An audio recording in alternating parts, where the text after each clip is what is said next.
오후 한 4시 조금 넘어서 이제 집에 돌아온다고 차에 딱 앉았는데 주치의한테 전화가 딱 온 겁니다. 들었는데 암입니다.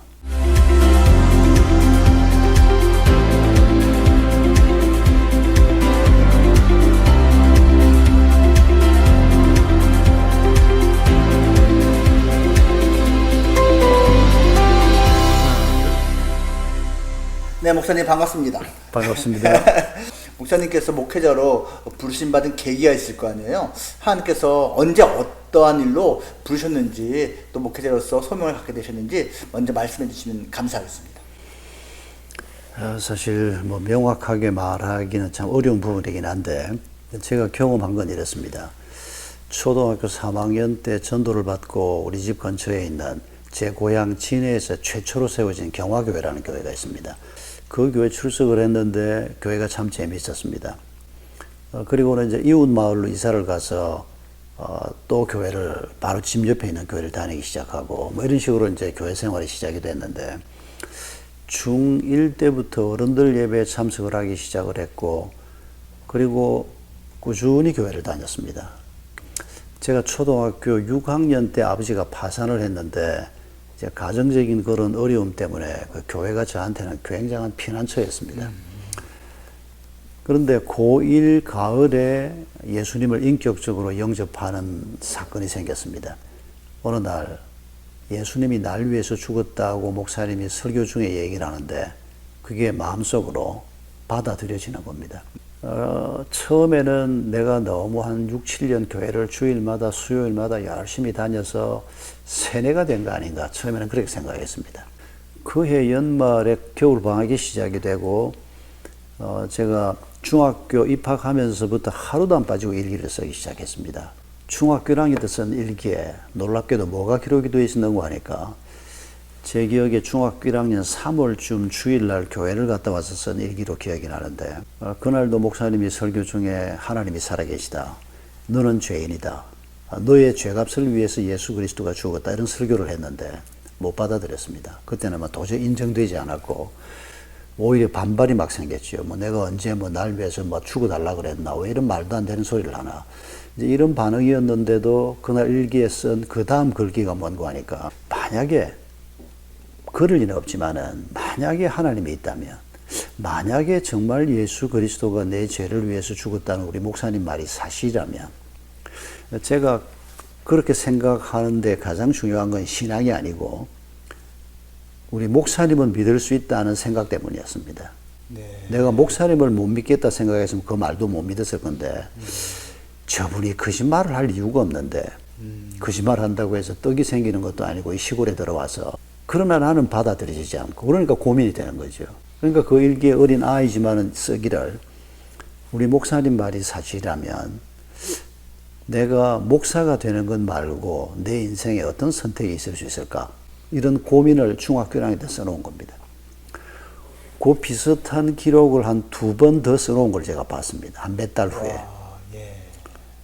근데 저는 잊어버리고 있었던 거죠. 그렇게 고민을 하다가 마음에 확신이 안 생기니까 잊어버리고 있다가 한 3년이 지난 고1 때 믿음의 확신이 생기면서 그걸 다시 발견하게 된 거죠. 네. 그때부터 이제 내가 예수님을 영접하고 하나님이 계시다는 게 인정되고 그러면 내가 이제 목사가 돼야 되는 건가? 그때 중학교 1학년 그때 내 마음에 그 생각을 주신 분이 하나님인가? 이제 이런 고민이 시작이 된 겁니다.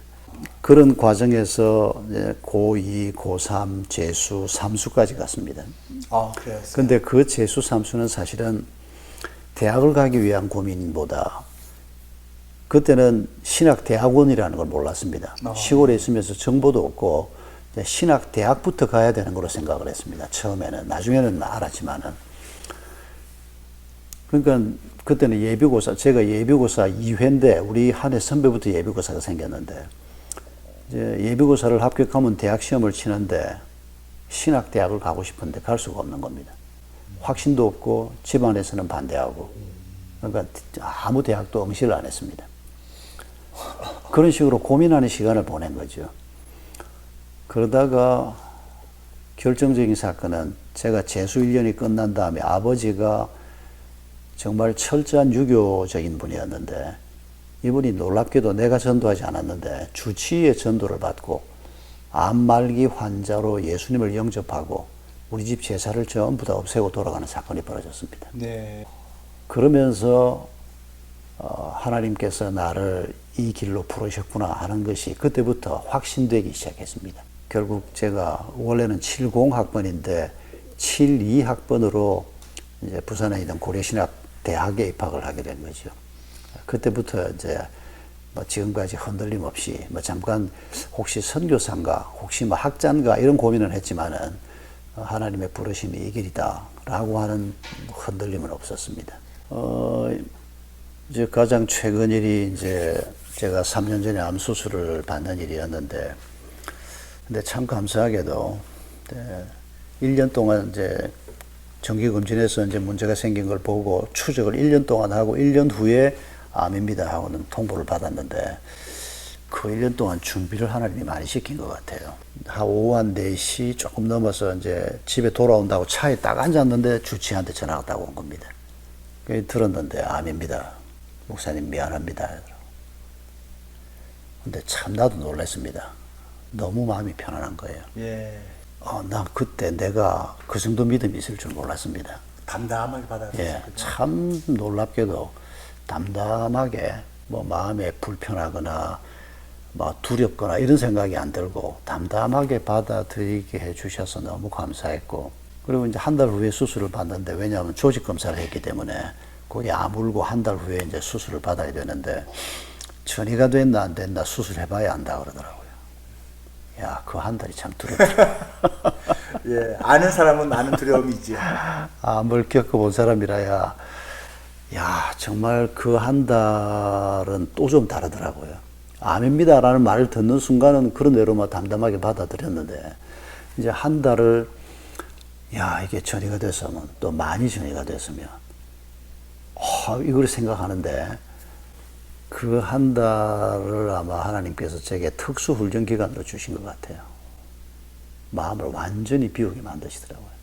아이들에 대해서, 내 아내에 대해서, 뭐 개척해서 이제 겨우 한 6, 7년 된 교회인데 이제 건축 막 이제 끝냈는데, 그 모든 게 결국은 지나가는 것이구나, 놓고 가야 하는 것이구나, 이런 마음의 준비를 한 달 동안 했는데, 수술을 했는데 뜻밖에도 전이는 안 됐다.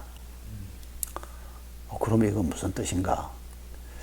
그래서 참 그 사람의 연약함, 또 하나님을 의지하는 마음, 그러면서 또 새로 펼쳐지는 삶, 이런 것들에 대해서 이전하고는 전혀 다른 마음으로 정말 하나님 앞에 참 부족했던 것들, 연약했던 것들, 죄악됐던 것들, 이런 것들을 정말 좀 새롭게 좀 내려놓고 온전한 마음으로 하나님 앞에 좀 서볼 수 있겠다.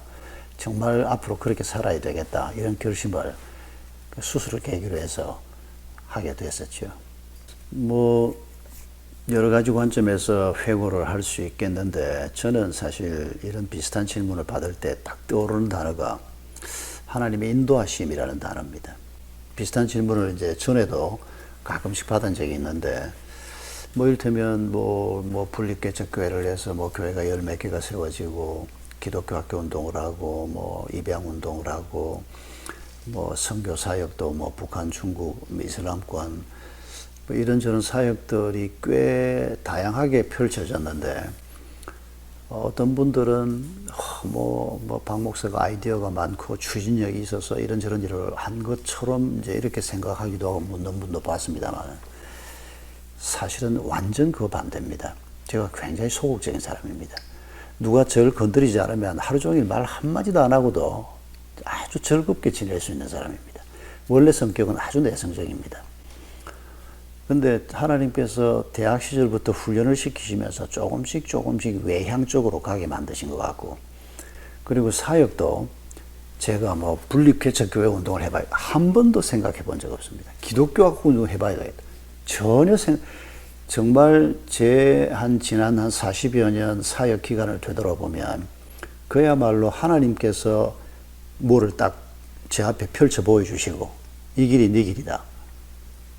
그러면 그걸 놓고 제가 이거 하나님이 이렇게 말씀하시면 가야 되는데 이걸 가야 되나 말아야 되나, 지금 참 하나님 앞에 죄송한 것 중에 하나가 오래전에 하나님께서 명확하게 이거다 하고 말씀하셨는데 그러면 내가 기쁘게 달려가야 되는데 사역자로서 그때 그런 믿음이 없었습니다. 억지로 끌려가는 것 같은. 그러다가 조금 가보니까 이게 정말 이렇게 좋은 일이고 아름다운 일이었구나.